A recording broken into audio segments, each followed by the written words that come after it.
ഇപ്പോൾ എന്നെ സംബന്ധിച്ചിടത്തോളം അതല്ലെങ്കിൽ എനിക്കറിയാവുന്ന മറ്റു പലരെയും സംബന്ധിച്ചിടത്തോളം അവരെയൊക്കെ ശരിയായ മാർഗത്തിൽ വെളിച്ചം കാണിച്ച് ഈ മതത്തിൻ്റെ ഇരുട്ടിൽ നിന്ന് പുറത്തു കടക്കാനും സ്വതന്ത്ര ചിന്തകരും യുക്തിവാദികളുമൊക്കെ ആയി മാറാനും പരോക്ഷമായിട്ടെങ്കിലും സഹായിച്ചിട്ടുള്ളത് ഇവിടുത്തെ വഹാബി പ്രസ്ഥാനമാണ്. അതുകൊണ്ട് തന്നെ വഹാബി പ്രസ്ഥാനത്തോട് നമുക്ക് നന്ദിയുണ്ട്. അവർ ബോധപൂർവം ചെയ്തതല്ല എങ്കിൽ പോലും നമുക്ക് നമ്മളായി തീരാൻ, എന്നെ സംബന്ധിച്ചിടത്തോളമൊക്കെ എനിക്ക് ഞാനായി തീരാൻ ഏറ്റവും കൂടുതൽ പ്രചോദനവും സഹായവും നൽകിയിട്ടുള്ളത്. പക്ഷേ എനിക്ക് ഒരു വഹാബി ബന്ധം വേറെ ഉണ്ടായിരുന്നു. അത് എൻ്റെ ഉമ്മായുടെ കുടുംബത്തിലൂടെ വന്നിട്ടുള്ള ഒരു ബന്ധമാണ്. എൻ്റെ ഉമ്മായുടെ കുടുംബത്തിൽ വഹാബിസത്തിൻ്റെ വലിയ തല തൊട്ടപ്പന്മാരായിട്ടുള്ള നേതാക്കളുണ്ടായിരുന്നു. ഇതിപ്പോൾ ഈ കാസിമിയുടെ ഒരു പ്രഭാഷണത്തിൽ തന്നെ പറയുന്നത് പോലെ ഈ സലഫിസം തലക്ക് കയറിക്കഴിഞ്ഞാൽ പിന്നെ അവർ എവിടെ ചെന്നാലും അവർ ഏത് തരത്തിലുള്ള ബന്ധങ്ങളാണെങ്കിലും അവിടെയൊക്കെ അവരുടെ ഈ ആശയം മറ്റുള്ളവരിലേക്ക് കുത്തിച്ചെലുത്താൻ ബോധപൂർവം ശ്രമിച്ചുകൊണ്ടിരിക്കും. അതുകൊണ്ടാണ് നമ്മളെ പഴയകാല താലിമ്യങ്ങൾ പറഞ്ഞു, നിങ്ങൾ സുന്നികളാകുന്ന പെൺമക്കളെ ബിദ്അത്തുകാർക്ക് വിവാഹം ചെയ്തു കൊടുക്കരുത്, അവരെ കൂട്ടുന്ന ഇങ്ങോട്ടും കല്യാണം കഴിക്കരുത്. കാരണം ഇത് ചെറിയ ബന്ധം കിട്ടിയാൽ പേ പിടിച്ച പട്ടിയെ പോലെയാണ്. റസൂൽ പറഞ്ഞു കൽക്കലബി, പകർന്നു പോകും. സുന്നിസ അങ്ങോട്ട് പകരാൻ ഒത്തിരി പ്രയാസ, പക്ഷെ തബ്ലീഗ് ജമാഅത്ത് അത് ഇങ്ങോട്ട് പകരും. ഏതുപോലെ ആരോഗ്യമുള്ള ഗുരുക്കളുടെ കൂടെ നടന്നാൽ ഇവന്റെ മസിലൊന്നും ആവൂല. അതേസമയം കുഷ്ഠരോഗിയുടെ കൂടെ 6 മാസം താമസിച്ചാൽ ഇവന് കുഷ്ഠരോഗം പിടിക്കും. ഉണ്ടല്ലേ നിങ്ങൾ? ഇതുകൊണ്ട് തന്നെ നല്ലോണം കീപ്പ് ചെയ്തു. അത്ര ഇപ്പൊ പറയുന്നുള്ള സമയമില്ലാത്തത് കൊണ്ട് ബാക്കി കൂടെ കേട്ടോ. ഒരു രീതിയാണ്. അതനുസരിച്ച് എൻ്റെ ബന്ധുക്കളായിട്ടുള്ള ഈ മുജാഹിദിൻ്റെയും ജമാഅത്തെ ഇസ്ലാമിയുടെയും പ്രവർത്തകർ എപ്പോഴെങ്കിലും വരികയോ അല്ലെങ്കിൽ നമ്മൾ ഏതെങ്കിലും കല്യാണ സ്ഥലത്തോ എവിടെയെങ്കിലുമൊക്കെ വെച്ച് കണ്ടുമുട്ടുകയോ ഒക്കെ ചെയ്യുമ്പോൾ അവർ ഈ കിട്ടിയ സന്ദർഭത്തിലൊക്കെ ഈ ഖുറാഫികളുടെ, അങ്ങനെയാണ് അവർ പറയുക, ഖുറാഫികളുടെ ഖുറാഫാത്ത് എന്ന് പറയുക, ഈ സുന്നികളുടെ അന്ധവിശ്വാസങ്ങൾ, അതിനെക്കുറിച്ച് നമ്മളോട് ഇങ്ങനെ പറഞ്ഞുകൊണ്ടിരിക്കും. അപ്പോൾ നമ്മൾ കുറച്ച് വായിക്കുന്ന സ്വഭാവവും കുറച്ച് വിദ്യാഭ്യാസ കാര്യങ്ങളിലും ശാസ്ത്ര കാര്യങ്ങളിലൊക്കെ താല്പര്യമുള്ള ഒരാൾ എന്ന നിലക്ക് നമ്മളെ അങ്ങനെ ഒരു ചൂണ്ടയിട്ട് കഴിഞ്ഞാൽ പെട്ടെന്ന് കിട്ടും എന്ന് അവർക്കറിയാം. അതനുസരിച്ചാണ് അവർ ഈ ഒരു കാര്യങ്ങൾ നമ്മളെ ബോധ്യപ്പെടുത്താനുള്ള ശ്രമം നടത്തിയത്. അത് നന്നായിട്ട് നമ്മളിൽ ഫലം ചെയ്യുകയും ചെയ്തു. അതുപോലെയുള്ള ഒരുപാട് ആളുകളെ സ്വതന്ത്ര ചിന്തയിലേക്ക് നയിക്കുന്നതിനും ഈ മതത്തിൻ്റെ ഉള്ളടക്കം വളരെ മോശമാണെന്നും പ്രാകൃതമാണെന്നും യുക്തിഹീനമാണ് എന്നും തിരിച്ചറിയാനുള്ള സാഹചര്യം ഒരുക്കുന്നതിലും ഇവിടുത്തെ പാരമ്പര്യ സുന്നി പ്രസ്ഥാനത്തിനെതിരായി രംഗത്ത് വന്ന ജമാഅത്തെ ഇസ്ലാമി, മുജാഹിദ് തുടങ്ങിയിട്ടുള്ള പ്രസ്ഥാനങ്ങൾ ഉൾക്കൊള്ളുന്ന വഹാബിസം അല്ലെങ്കിൽ സലഫിസം വലിയ പങ്ക് വഹിച്ചിട്ടുണ്ട് എന്ന കാര്യത്തിൽ ഒരു തർക്കവുമില്ല.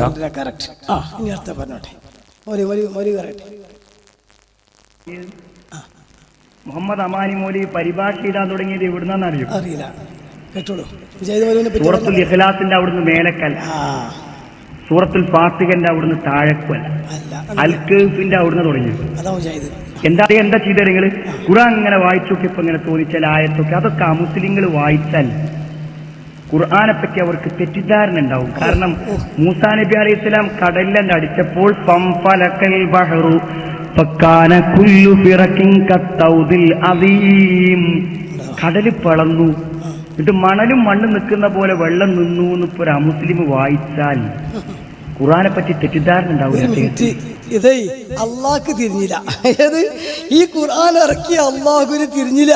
കാരണം എന്താ? അള്ള പഴയതല്ലേ, 6-ാം നൂറ്റാണ്ടല്ലേ ഖുർആൻ ഇറങ്ങുന്നത്. ഇത് ഈ 2023 മനുഷ്യന്മാരൊക്കെ എങ്ങനെ വലിയ ബുദ്ധിയുള്ളവരാവും അള്ളാഹ്ക്ക് അറിയോ? ഇവരല്ലയാണ് നിങ്ങൾ, നമ്മൾ അള്ളാഹ്ക്ക് അതൊക്കെ അറിയും. അതുകൊണ്ട് അങ്ങനെ ചിലതൊക്കെ സംഭവിക്കും. അതാണ് മുഅ്ജിസത്ത്, അത് ഔലിയാക്കൾക്കുണ്ടാകും, അതാണ് കറാമത്ത്. അപ്പൊ എന്തെങ്കിലും കറാമത്ത് ഔലിയാക്കന്മാർ കാണിച്ചാൽ അതെങ്ങനെയാ ബുദ്ധിക്ക് ഉൾക്കൊള്ളാൻ കഴിയൂ? സുഹൃത്തെ, ബുദ്ധിക്ക് ഉൾക്കൊണ്ടാൽ അതിന് കറാമത്ത് എന്ന് പറയൂലല്ലോ. അത് ശരി, ഞാനിപ്പോ കാലത്ത് എന്റെ സ്ഥാപനം കാരക്കു നൽഫലാഗിന് മുറ്റത്തിറങ്ങി നിന്നു. ബിസ്മില്ലാ, ഞാൻ കണ്ണങ്ങ് ചിമ്മി തുറന്നപ്പോൾ ഞാൻ കൊല്ലം ജില്ലയിലെ പന്മനയിൽ. ഇതെങ്ങനെയാ കറാമത്ത്? അതേ നിമിത്തം ഞാൻ അവിടെ നിന്ന് എൻ്റെ കാറെടുത്തു, വാഹനത്തിൽ കോഴിക്കോടേക്ക് പോയി. അവിടെ വാഹനം സ്റ്റോപ്പ് ചെയ്തു, ട്രെയിനിൽ കയറി, ഇവിടെ ഇറങ്ങി, ഇവരെന്നെ വണ്ടി എടുത്ത് കൂട്ടിക്കൊണ്ടുവന്നു. ഞാൻ എല്ലാം കഴിഞ്ഞ് ഇങ്ങോട്ടെത്തി. ഓഹോ, അത് കറാമത്താ? ഇത് കറാമത്തല്ല. കറാമത്ത് എന്ന് പറഞ്ഞാൽ അത്ഭുതം. ഇതിനാ കറാമത്ത് എന്ന് പറയാ. ആ കറാമത്ത് മനുഷ്യന്മാർ വിശ്വസിക്കൂല എന്ന് പറഞ്ഞാൽ എന്താ അതിന് ചെയ്യാ നമ്മള്? അപ്പൊ അതല്ല, രസതല്ല, അള്ളാഹ്ക്ക് തിരുത്താണ്. അള്ളാഹുവിന് അറിയൂല. ഈ നിരീശ്വരവാദികളും മോഡേണിസ്റ്റുകളും ഒക്കെ അവരെന്ത് ഉദ്ദേശിക്കും ഇങ്ങനെയൊക്കെ പറഞ്ഞാൽ? അപ്പം അള്ളാഹ് അന്നത്തെ ബുദ്ധി വെച്ച് ഇറക്കിയതല്ലേ. അപ്പം മുജാഹിദ് ഒന്നാണ് തിരുത്തി, കടപ്പുറത്തൊക്കെ മണൽ കയറ്റുന്നു അല്ലേ ഗൃഹങ്ങള്, അള്ളാഹ്ക്ക് അങ്ങോട്ട് തിരുത്തുക. ഇതാ മുജാഹിദ്, ഇതാണ് വഹാബിസം, ഇതാ മൗദൂദിസം. അവിടെയാ പ്രശ്നം. കേട്ടോളൂ നിങ്ങൾ ബാക്കിയും കൂടെ. ആൾ പറയട്ടെ. അത് തീർക്കണമെന്നാണ് അദ്ദേഹം വിചാരിച്ചത്. ഖബറിൽ ശിക്ഷ ഉണ്ട് എന്ന് പറഞ്ഞാൽ ആരാ വിശ്വസിക്കുക? മനുഷ്യൻ ദ്രവിച്ച് അടങ്ങിപ്പോകുന്ന ഖബറിൽ ശിക്ഷ ഉണ്ട് വ്യാഖ്യാനിക്കേണ്ടത്, വിശദീകരിക്കേണ്ടത് സഹോദരങ്ങളെ. സുലൈമാൻ നബി എന്ന മഹാനായ ഒരു പ്രവാചകൻ ഉറുമ്പുകളോട് വർത്താനം പറഞ്ഞു എന്ന് പറഞ്ഞാൽ ഇതൊരു അന്ധവിശ്വാസത്തിന്റെ ഗ്രന്ഥാന്ന് ആൾക്കാർ വിചാരിക്കൂല. അദ്ദേഹം അതിനൊക്കെ സുന്ദരമായി വ്യാഖ്യാനിച്ചു. വേലിയിറക്കുണ്ടായപ്പോ മൂസാ നബി പരിചയസമ്പന്നനായ ആട്ടിടയൻ വടിയും കുത്തി അങ്ങനെ ഉണ്ട് കടന്നുപോയി. അല്ലേ? കേൾക്കുമ്പോൾ എന്ത് മനോഹരമാണ്. ഏത് ബുദ്ധിക്ക് ഉൾക്കൊള്ളാം. നമ്ലത്ത് എന്ന് പറഞ്ഞാൽ ഉറുമ്പല്ല, അതൊരു ഗോത്രവർഗക്കാരിയാണ്. ഇനി ഉദുഹുദ് എന്ന് പറഞ്ഞാല് ഭക്ഷ്യവകുപ്പ് മന്ത്രി എന്നിട്ട് പറയും അല്ലാഹു അഅലം. കാരണം ഉദുഹുദ് അലൈഹി സ്വലാം ഒരു പക്ഷി പോയി എന്നാൽ എങ്ങനെയപ്പോ ജനങ്ങൾ വിശ്വസിക്കോ? അത് അവിടുത്തെ മന്ത്രിയുടെ പേരാ. അല്ലാഹു അഅലം. പറഞ്ഞുകൂടായൊന്നുമില്ല, പലതും മാറ്റിയിട്ടുണ്ട്. അവർ 8 വരെ പെട്ടെന്ന് സമയം കഴിയാണ്. ബാക്കി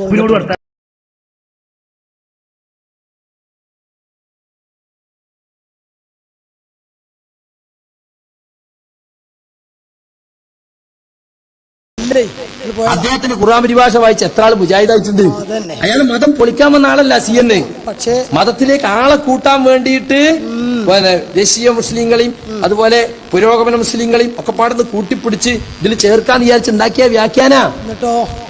മൂസാ നബി വടികൊണ്ടടിച്ചിട്ട് ചെങ്കടൽ പിളർത്തിയിട്ട് അവിടെ ഒരു വരണ്ട വഴി ഉണ്ടായിട്ട് ഫിറൗൻ മൂസാ നബിയും കൂട്ടി അക്കരെ കടന്നാണ്. അത് മോഡേണിസ്റ്റ് വിശ്വസിക്കൂല. അപ്പൊ ഓന്റെ ബുദ്ധിക്ക് കൊള്ളുന്നമാതിരി മൂപ്പരതിനെന്നാണ് വ്യാഖ്യാനിച്ച്. എന്താ വേലിയേറ്റവും വേലിയർക്കൊക്കെ നേരെ മനസ്സിലായിരുന്ന ആളാണ് മൂസാ നബി. വേലി ഇറങ്ങിയ നേരം നോക്കിയിട്ട് ആ വടി ഇങ്ങനെ നോക്കി ആയം കുറഞ്ഞ അസുഖം ഇങ്ങനെ കുത്തി അപ്പുറത്തണ്ട് എത്തിയതാണ്. നല്ല വ്യാഖ്യാനായി. എത്ര പേജ് അമാനിമൊലിയും അലിമൊലിയും വ്യാഖ്യാനിച്ച്. അതുകൊണ്ടാണ് ഈ കൗഫിംഗ് തുടങ്ങിയത്. നമ്മളെ പരിഭാഷ അൽ ബഹ്റി നല്ലല്ലോ തുടങ്ങിയത്, കൗഫിംഗ് എന്നാ തുടങ്ങിയത്. കാരണം ഇയാളെ ദുർവ്യാഖ്യാനം അതിന്റെ പരമകോടിയിലെത്തി അൽ കൗഫും താഹയൊക്കെ വന്നപ്പോഴത്തിന് ഇനി വിട്ടുകൂടാന്നാണ് അവിടുന്ന് തുടങ്ങി നമ്മള് തുടങ്ങിയതാ. മനുവിന്റെ പരിഭാഷ വെച്ചാൽ നമുക്ക് മനസ്സിലാവുമല്ലോ. പക്ഷെ ഇപ്പോഴും CNism മനസ്സിൽ പോകാത്ത ഇപ്പോഴും ഉണ്ടാ സീരിയസ് മനസ്സിൽ പോകാത്ത. എങ്ങനെ ഉണ്ടാവും? നിങ്ങൾ കുത്തിവെച്ചതല്ലേ, നിങ്ങൾ ഉണ്ടാക്കിയതല്ലേ. അപ്പൊ നിങ്ങളെ മുമ്പ് കഴിഞ്ഞ മൗലിമാരെ പറ്റി നിങ്ങൾ തന്നെ പറ. ഈ കോലത്തില് യുക്തിവാദത്തിലേക്ക് പോവുകയാണ്. ഇനി യുക്തിവാദികൾ ബാക്കി പറഞ്ഞോട്ടെ. സുന്നിയിൽ നിന്ന് മതം വിട്ടവരോ മാറി ചിന്തിച്ചവരോ വളരെ കുറവാണ്. ഏറ്റവും കൂടുതൽ വന്നിരിക്കുന്നത് മുജാഹിദ് പ്രസ്ഥാനങ്ങളിൽ നിന്നാണ്. കാരണം വിശ്വാസത്തിന്റെ തലങ്ങൾ അങ്ങനെയാണ്. പക്ഷെ പറഞ്ഞ വേറൊരു കാര്യം, മുജാഹിദിന്റെ ആ ധാര ആരംഭിക്കുന്ന കാലഘട്ടത്തിൽ തന്നെ മാസ് യുക്തിവാദവും തുടങ്ങി എന്നുള്ളതാണ് അതിനൊരു ഏറ്റവും പ്രധാനമായി എനിക്ക് പറയാൻ തോന്നുന്ന മറ്റൊരു കാര്യം. ഇന്ന് മുജാഹിദിന്റെ വിഭാഗത്തിൽ വമ്പൻ ആൾക്കാരാണ് എന്നെ അധ്യാപകരായി പഠിപ്പിച്ചിരുന്നത്. അപ്പൊ അവരുടെ കുഴപ്പമാണ്, അവർക്ക് എനിക്ക് വേണ്ടുന്ന രൂപത്തിൽ മനസ്സിലാക്കി തരാൻ സാധിച്ചിട്ടുണ്ടാകില്ല. ബേസിക് വിദ്യാഭ്യാസത്തിന് ശേഷം മലപ്പുറം ജില്ലയിലെ ജാമിയ നദവിയ അറബിക് കോളേജിൽ ചേർന്നാണ് അറബിക് വിദ്യാഭ്യാസം അഭ്യസിച്ചത്. പിന്നീട് ഞാൻ അഭ്യസിച്ചത് ഈ സ്ഥാപനത്തിന്റെ തൊട്ടടുത്ത സ്ഥാപനമായ ഈ സലഫി സെന്ററിലാണ്. ഒരുപാട് ആൾക്കാർ സോഷ്യൽ മീഡിയയിൽ പറയുന്നു എനിക്ക് അക്കാഡമിക് ക്വാളിഫിക്കേഷൻ ഇല്ല. ഞാൻ പഠിച്ച സ്ഥാപനമാണിത്, ഞാൻ പഠിപ്പിച്ച സ്ഥാപനവും ഇത് തന്നെയാണ്. ഇവിടെയുള്ള അധ്യാപകർക്കറിയാം ഞാൻ ധാരാളം ചോദ്യങ്ങൾ ചോദിക്കുകയും അതിന്റെ പേരിൽ ഒരുപാട് ശിക്ഷകൾ ഏറ്റുവാങ്ങുകയും ചെയ്ത ആളാണ്. ഇനി ആർക്കും അതിനെ വിമർശിക്കാൻ കഴിയില്ല. പിന്നീട് ഞാൻ മുർത്തദായി എന്ന് പറഞ്ഞിട്ട് ഇവിടെ പുത്തരിക്കണ്ടം മൈതാനിയിൽ നോട്ടീസ് അടിച്ച് പ്രോഗ്രാം ചെയ്തു. ഞാൻ മുർത്തദ് എന്ന് പറഞ്ഞാൽ ഇസ്ലാമിൽ നിന്ന് പുറത്തു പോവുക, ഇസ്ലാമിക നിയമപ്രകാരം അവരെ എറിഞ്ഞു കൊല്ലണം, അത്തരത്തിൽ ശിക്ഷയും ഏറ്റുവാങ്ങിയ ആളാണ് ഞാൻ. അതാ അപ്പൊ ഇപ്പൊ പ്രസംഗിക്കാൻ വന്നത് മുങ്കർ നക്കീർ ലീവ് കൊടുത്തതുകൊണ്ടാവാം. കാരണം ശിക്ഷ ഏറ്റുവാങ്ങി കഴിഞ്ഞു വരികയാണ്. ആട്ടെ ബാക്കി പഴയ മുജാഹിദല്ലേ. പിന്നെ അതിനുശേഷം ഖുർആനും ഹദീസും പ്രമാണമാക്കി ഖുർആൻ പഠിക്കുകയും ഖുർആൻ പഠിപ്പിക്കുകയും ഖുർആൻ ക്ലാസുകൾ കണ്ടക്ട് ചെയ്യുകയും ചെയ്ത് അങ്ങനെ ജീവിച്ചു. തിരുവനന്തപുരം ജില്ലയിൽ ആഴ്ചയിൽ 11ഓളം ഖുർആൻ ക്ലാസുകൾ എടുത്ത് ജീവിച്ചിരുന്ന ആളാണ് ഞാൻ. ഒരു പ്രതിഫലം പലരും എന്നോട് പറഞ്ഞു യുക്തിവാദത്തിലേക്ക് ആൾക്കാർ വരുന്നത് സുന്നി പ്രസ്ഥാനത്തിൽ നിന്നാണെന്ന് പറഞ്ഞല്ലോ. അല്ല, ഖുർആൻ വായിച്ച് തന്നെ ആൾക്കാർ യുക്തിവാദികളാണ്. അതിന് പ്രത്യേകിച്ച് ഒരു പ്രസ്ഥാനത്തിന്റെ ആവശ്യമില്ല. പിന്നെ ഞാൻ വന്നത് മുജാഹിദ് പ്രസ്ഥാനത്തിൽ നിന്നാണ്. അയ്യൂബ് വന്നത് മുജാഹിദ് പ്രസ്ഥാനത്തിൽ നിന്നാണ്. ജബ്ബാർ മാഷ് വന്നത് മുജാഹിദ് പ്രസ്ഥാനത്തിൽ നിന്നാണ്. പിന്നെ KK അബ്ദുൽ അലി മാഷ് കാപ്പാട് 47 വർഷമായ യുക്തിവാദിയാണ് അദ്ദേഹം വന്നതും മുജാഹിദ് പ്രസ്ഥാനത്തിൽ നിന്നാണ്. അപ്പോ യുക്തിവാദികൾക്ക് ഏറ്റവും കൂടുതൽ വളക്കൂറുള്ള മണ്ണ് സുന്നീസമാണെന്ന് നിങ്ങൾ പറയണ്ട. കാരണം നിങ്ങൾ ഇത് യുക്തിവാദികൾ അനുഭവമാണ് ഈ പറയുന്നത്. എന്തുകൊണ്ട്? ആവശ്യമില്ലാത്ത കുറെ ചോദ്യങ്ങൾ ചോദിച്ചു. ശറഅല്ല. മുൻഗാമികൾ ചെയ്തോ അത് പറയണ്ട, ഇമാമികൾ രേഖപ്പെടുത്തിയോ അത് പറയണ്ട. പിന്നെന്താണ്? എന്റെ ബുദ്ധിക്ക് യോജിക്കുന്നോ ഇല്ലേ, അങ്ങനെയാ നിങ്ങൾ ചോദ്യം ചോദിച്ചത്. ഇവിടെ നിന്ന് പാതാതിക്കിലേക്ക് കേൾക്കുവോ, ഖബർ കെട്ടിപ്പൊക്കേണ്ടതുണ്ടോ, റസൂലുള്ള കുത്തുബിയത്ത് ചൊല്ലിയോ, അനാവശ്യ ചോദ്യങ്ങൾ ചോദിച്ചു. അത് ചോദിച്ചപ്പോഴാണ് യുക്തിവാദത്തിലേക്ക് ആളുകൾ പോയത്. അത് പോകുന്നത് കണ്ട് ചോദ്യം ഇപ്പൊ ആശാന്റെ നെഞ്ഞത്തേക്ക് വരാൻ തുടങ്ങി. അപ്പൊ ഇവന്മാര് പറഞ്ഞു, ദോ അങ്ങനെ ചോദിക്കരുതേ, പറഞ്ഞവിടെ നിന്നോ. ആര്? നമ്മളെ മറ്റേ ഗ്രൂപ്പ് മുജാഹിദ്. ആരാണ്? നമ്മളെ ബാലുശ്ശേരി മൂപ്പര് പറഞ്ഞ കേട്ടോളുകൾ. അനാവശ്യ ചോദ്യം ചോദിച്ചണ്ടല്ലോ, പറഞ്ഞോടത്തവിടെ നിന്നോ കേട്ടോളുകൾ. ഞാൻ പറയണ്ട, അയാൾ പറയണം. അള്ളാന്റെ റസൂല് കൊണ്ടുവന്നതിനെ സ്വീകരിക്കുക, അള്ളാന്റെ റസൂലിനെ ഉപേക്ഷിച്ചതിനെ ഉപേക്ഷിക്കുക അല്ലേ? ഖുർആനിലെ 59-ാം അധ്യായം 7-ാമത്തെ വചന, ഖുർആനിലെ 49-ാം അധ്യായം 1-ാമത്തെ വചന. ഞാൻ നിങ്ങൾക്ക് കേൾക്കണോ? ഇപ്പോഴത്തെ ഒരു കാലത്ത് ഇന്നലെ ഇന്നും എന്നോട് ഒരാൾ ഫോൺ വിളിച്ചിട്ട് ചോദിക്കുക, പല ഭാഗത്തും അല്ല, നമ്മള് കിണറ്റിലേക്ക് ഇങ്ങനെ വീഴാൻ നിൽക്കുക. നോക്കണേ, ഞാനൊരു ഹദീസ് ഉദ്ധരിച്ചിട്ട് തെളിവ് പറയാണ്. ഈ സദസ്സിലും അങ്ങനത്തെ ആളുണ്ടാവും, അറിവില്ലായ്മ കൊണ്ടാണ് പറഞ്ഞുതരാ. ഇപ്പൊ ചോദിക്കുക ഓരോരുത്തര്, അല്ല നമ്മൾ കിണറിലേക്ക് പോകുമ്പോ മണ്ടിയരിയോന്ന് നമ്മൾ പറഞ്ഞാല് മനുഷ്യരെ മാത്രല്ലേ നമ്മൾ ഉദ്ദേശിക്കണേ? അതിൽ മനക്കിനെയും ജിന്നിനെയും ഉദ്ദേശിച്ച കുഴപ്പാവൂലേ? നമ്മളിങ്ങനെ 2 വീലർമ പോവുക, അപ്പൊ നമ്മുടെ കാലിങ്ങനെ കുടുങ്ങിപ്പോയി, അപ്പൊ നമുക്ക് ജിന്നിനെ വിളിക്കാവൂ? എനിക്ക് നിങ്ങളോടൊരു ഹദീസ പറയാം. ഈ ചോദ്യത്തിന് മറുപടി ഞാൻ പറഞ്ഞിട്ടില്ലല്ലോ. ഞാൻ ഒരു ഹദീസ് പഠിപ്പിച്ചു. എന്താ ما تركتكم منما أهلكم من كان قبلكم كثرة سؤالهم واختلافهم عن أنبيائهم وإذا نهيتكم من شيء فاجتنبوه وإذا أمرتكم بأمر فأتوا به ما استطعتم. دعوني, നിങ്ങൾ എന്നെ ഉപേക്ഷിക്കുക. ഞാനും മൗനം ദീക്ഷിച്ചതും വിട്ടുകളഞ്ഞതുമായ കാര്യത്തിൽ നിങ്ങൾ എന്നെ വിട്ടുകളി. ഇന്നമാ അഹ്ലക മൻ കാന ഖബലകും കസ്റത്തു സുവാലിഹിം. അധികരിച്ച ആവശ്യമില്ലാത്ത ചോദ്യം ഒരു ജനതയെ എന്ത് ചെയ്തിട്ടുണ്ട്? നശിപ്പിച്ചിട്ടുണ്ട്. വെറുതെ അങ്ങനെ ഓരോ ചോദ്യം ഉണ്ടാക്കി ചോദിക്കാം. അങ്ങനെ ഒരു സമൂഹം നശിച്ചിട്ടുണ്ട്. അമ്പിയാക്കളുടെ മേലുള്ള ഭിന്നത കൊണ്ടും നശിച്ചിട്ടുണ്ട്. അതുകൊണ്ട് ഞങ്ങൾക്ക് കൊണ്ടുവന്ന് സ്വീകരിച്ചോളി, ഉപേക്ഷിച്ചതിന് വിട്ടുകള. ആവശ്യമില്ലാത്ത ചോദ്യമായിട്ട് കിടക്കല്ലേ. മനസ്സിലായോ? പറഞ്ഞെടുത്ത് നിൽക്കുക. അതിന്റെ അപ്പുറത്ത് നിൽക്കണ്ട, പറഞ്ഞെടുത്ത് നിൽക്കുക. ആര് പറഞ്ഞെടുത്ത് നിൽക്കുക? മൗലവിമാര് പറഞ്ഞെടുത്തോ? ഇമാം ഷാഫി തങ്ങൾ പറഞ്ഞെടുത്ത് നിൽക്കുക, ഇബ്നു ഉമർ തങ്ങൾ പറഞ്ഞെടുത്ത് നിൽക്കുക, ബഹുമാനപ്പെട്ട ഉമർ ഖാദി പറഞ്ഞെടുത്ത് നിൽക്കുക, അമ്പർത്ത് തങ്ങൾ പറഞ്ഞെടുത്ത് നിൽക്കുക, സീദി മഖ്തൂം പറഞ്ഞെടുത്ത് നിൽക്കുക. ഇമാമിങ്ങൾ പൂർവ്വകാല മഹത്തുക്കളാകുന്ന ഇൽമിന്റെ വലിയ ഭണ്ഡാരങ്ങൾ അവർ പറഞ്ഞെടുത്ത് നിൽക്കുക. നമ്മൾ 4 ഹദീസും 2 ആയത്തും മാത്രം വായിച്ചിട്ട് പരിഭാഷ നോക്കിയിട്ട് അർത്ഥം വെച്ചാൽ പഴക്കും. അതേ സമയത്ത് ലക്ഷക്കണക്കിന് ഇത് പഠിച്ചവരുണ്ട്, ഉരുത്തും പൊരുത്തും വാങ്ങിയവരുണ്ട്. അവര് പറഞ്ഞെടുത്ത് നിന്നോ, അത് നിൽക്കാത്തതാ മുജാഹിദിന് പറ്റിയ തെറ്റ്. അതിപ്പോ 2 ഗ്രൂപ്പ് 3 ഗ്രൂപ്പ് ആയപ്പോ തുറന്ന് പറയുന്നുണ്ട്.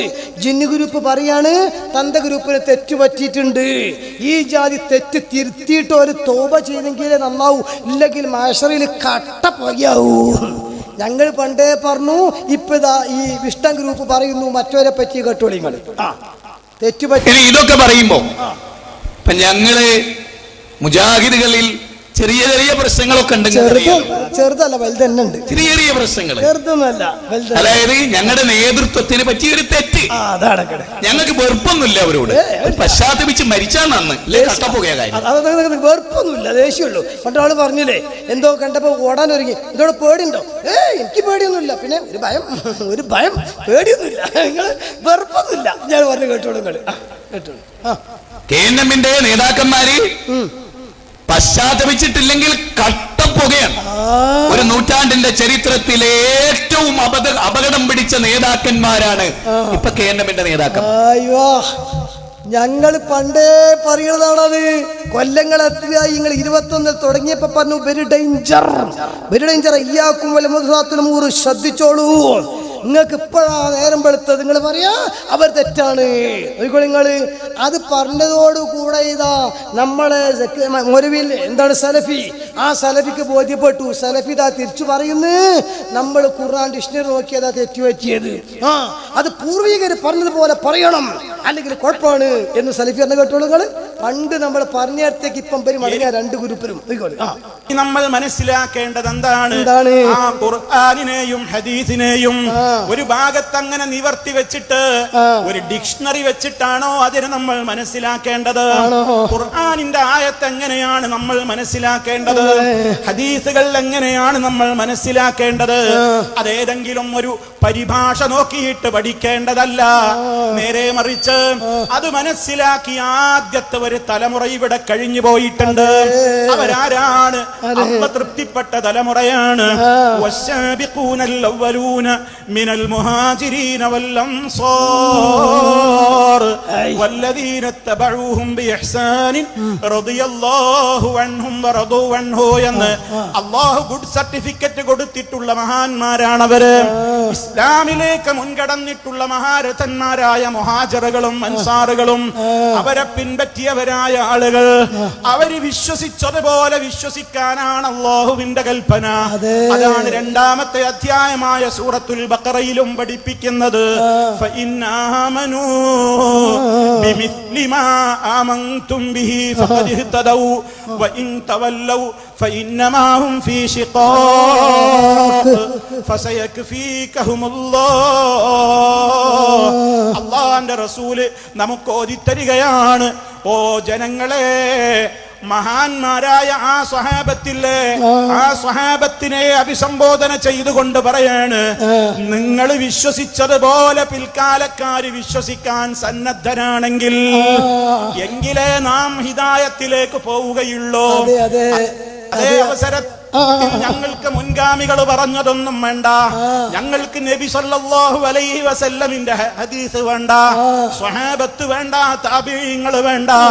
ഞങ്ങൾക്ക് സ്വന്തം തന്നെയെല്ലാം അങ്ങ് ഗവേഷണം ചെയ്ത് ഞങ്ങൾ അങ്ങ് അർത്ഥം വെച്ചോളും എന്ന് പറയുന്ന നിലപാടല്ല. അല്ല, അതേ ഞങ്ങൾ പണ്ടേ പറഞ്ഞു വരുന്നതാണ്.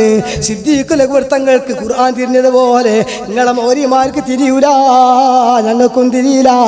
ആ സിദ്ദീഖുൽ അക്ബർ തങ്ങളാണ് അന്ധമായിട്ട് നബിനെ അംഗീകരിച്ചത്. അതല്ല കുട്ടശ്ശേരി മൗലവി പറഞ്ഞത്. ആ സിദ്ദീഖുൽ അക്ബർ തങ്ങൾ ആ മരിച്ച റസൂലുള്ളാഹിന്റെ അടുത്ത് വന്നിട്ട് ഉദ്കുർന എന്തറബിക്കാന്ന് പറഞ്ഞത്, അത് ചെയ്തോ ഞങ്ങൾ കാഫറാക്കണത്. ആ ഉമർ ഫാറൂഖ് തങ്ങളെ കാലത്ത് മഴ ഇല്ലാതെ കുടുങ്ങിയപ്പോ മുത്തനബിന് ജാർത്തങ്ക ചെന്നിട്ട് മഴ ചോദിച്ചത് ഒരു ഇസ്ലാം എന്ന് പുറത്താണ് അങ്ങൾ പറഞ്ഞത്.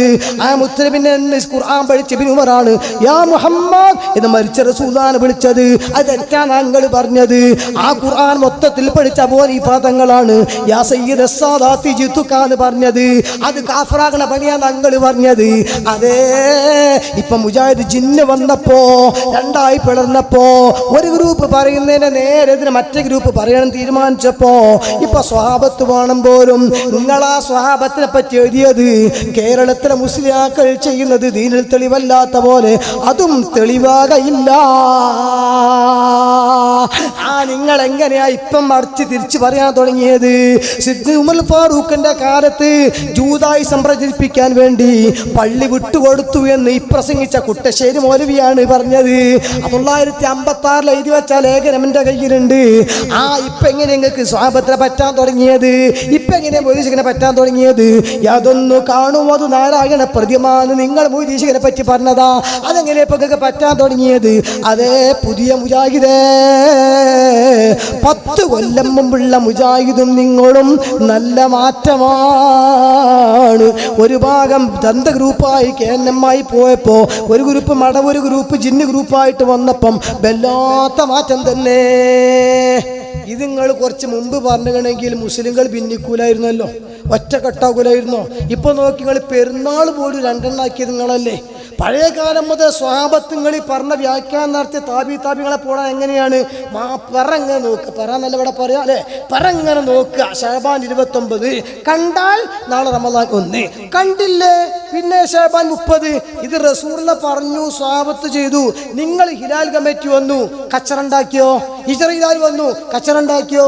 സൂര്യൻ അസ്തമിക്കുന്നതിന്റെ 3 മിനിറ്റും 28 സെക്കൻഡ് മുമ്പ് ചന്ദ്രൻ അസ്തമിക്കും, അതുകൊണ്ട് കാണൂല. നിങ്ങളങ്ങോട്ട് പ്രവചിച്ചു. എന്നിട്ട് മുസ്ലിങ്ങൾ രണ്ടായി മാറി. പിന്നെ കണ്ടത് അംഗീകരിക്കൂല എന്ന് പറഞ്ഞു. ആകെ കണക്കിനൊപ്പം പോയി. ഗുരുമാനായില്ലേ? ഇപ്പൊ നിങ്ങൾ കുറെ കാലം മൗനായിരുന്നു, മിണ്ടണില്ല.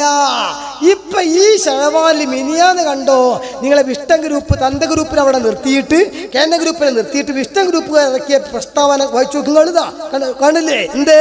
നാളെ ശഅബാൻ റജബ് 29 മാസപ്പിറ കാണാൻ സാധ്യതയുണ്ട്, കണ്ടാൽ വിവരം അറിയിക്കണോ. എന്തിനാടോ ഹിലാൽ കമ്മിറ്റി ഉണ്ടാക്കിയത്?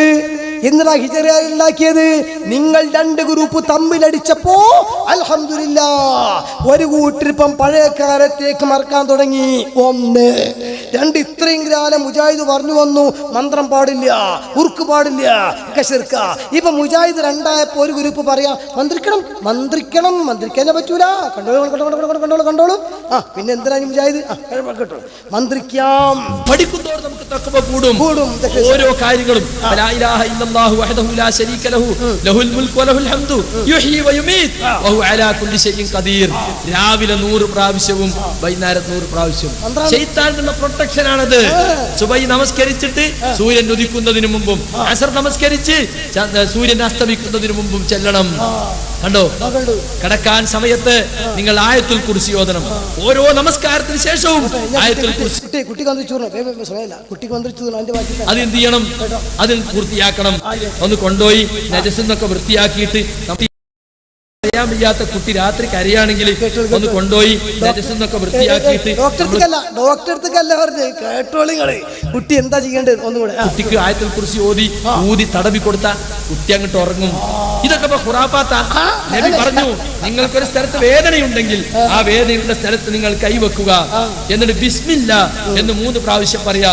എന്നിട്ട് അഊദു ബിഇസ്സത്തില്ലാഹി വഖുദ്റതിഹി മിൻ ശർരി മാ അജിദു വഉഹാദിർ. കണ്ടോ? അല്ലാഹുവിന്റെ ഇസ്സത്തിൽ ഞാൻ അഭയം തേടുന്നു, അവന്റെ ഖുദ്റത്തിൽ ഞാൻ അഭയം തേടുന്നു. ഞാൻ അനുഭവിച്ചു കൊണ്ടിരിക്കുകയും വലുതായി പോകുമെന്ന് ഞാൻ ഭയപ്പെടുകയും ചെയ്യുന്ന ഈ വേദനയിൽ നിന്നും ഇത് 7 പ്രാവശ്യം നിങ്ങൾ പറയണം. എന്നിട്ടും വേദന മാറിയില്ലെങ്കിൽ വീണ്ടും പറയണം. അപ്പൊ വേദനക്കുള്ള മന്ത്രമാണ്. അപ്പൊ നിങ്ങൾ ഇതുവരെ മന്ത്രം എതിർത്തതോ? നിങ്ങൾ ഒറ്റക്കെട്ടായ കാലത്ത് മന്ത്രം എതിർത്തു. നിങ്ങൾ അന്ന് എതിർത്തതൊക്കെ ഇപ്പം മടഗ്രൂപ്പ് പറഞ്ഞാൽ കേന ഗ്രൂപ്പ് എതിർക്കുക, കേന ഗ്രൂപ്പ് പറഞ്ഞാൽ മടഗ്രൂപ്പ് തിരുത്തുക. ഇങ്ങനെയാണെങ്കിൽ 8 ഗ്രൂപ്പ് ആയിക്കോളി, നമുക്ക് സന്തോഷം. കാരണം എന്ത്? ആ പഴമയിലേക്ക് ഒരു കൂട്ടെങ്കിലും തിരിച്ചെത്തുമല്ലോ. അല്ലെങ്കിൽ ഹിദായത്ത് കൊടുക്കട്ടെ. വെറുപ്പ് കൊണ്ട് പറയല്ല, സന്തോഷം കൊണ്ട് പറയാണ്. കാരണം ഇപ്പോഴെങ്കിലും ഞങ്ങൾ എടുത്ത പണി മുതലായല്ലോ. ഇനി കണ്ണേറിനെ പറ്റി ഇട്ട് കൊടുത്താൽ വെറും അന്ധവിശ്വാസം എന്നാ പറയുന്നത്. മന്ത്രം ഉണ്ട് കേട്ടോളി. സിഹിർ താങ്കളെ അലട്ടുന്ന ദ്രോഹിക്കുന്ന എല്ലാ പ്രശ്നങ്ങളിൽ നിന്നും മിൻ ശർരി കുല്ലി നഫ്സിൻ, അതേപോലെ എല്ലാ ഷർറിൽ നിന്നും, ഔ ഐനി ഹാസിദിൻ, അസൂയക്കാരന്റെ കണ്ണേറിൽ നിന്നും. കണ്ണേർ ഇന്നൽ ഐന ഹഖ്ഖുൻ, കണ്ണേർ സത്യമാണ്. പക്ഷെ കണ്ണേറിൽ നിന്ന് രക്ഷപ്പെടാൻ വേണ്ടിയിട്ട് ഒരു പേക്കോലുണ്ടാക്കി വെക്കല്ലേ വേണ്ടത്, ഹറാമായി. അത് ഞങ്ങൾ എന്തിനാ പറയാ? കണ്ണേർ ഹക്ക എവിടെ ഹദീസ് ഇപ്പൊ കിട്ടിയത്? നിങ്ങൾ പറയേ. 100 കൊല്ലം മുജാഹിദ് വധിച്ച അന്ധവിശ്വാസം അനാചാരം എന്നല്ലേ പറഞ്ഞത്? ഇപ്പൊ അതിന് ഹക്കുൻ. മാത്രമല്ല, നമ്മളെ പ്രസവേദന എടുക്കുന്ന പെണ്ണുങ്ങൾ വിഷമിക്കുമ്പം പിഞ്ഞാൻ എഴുതി കുടിക്കാൻ പറയുന്നത് നമ്മൾ അസുഖത്തിന് മരുന്ന്.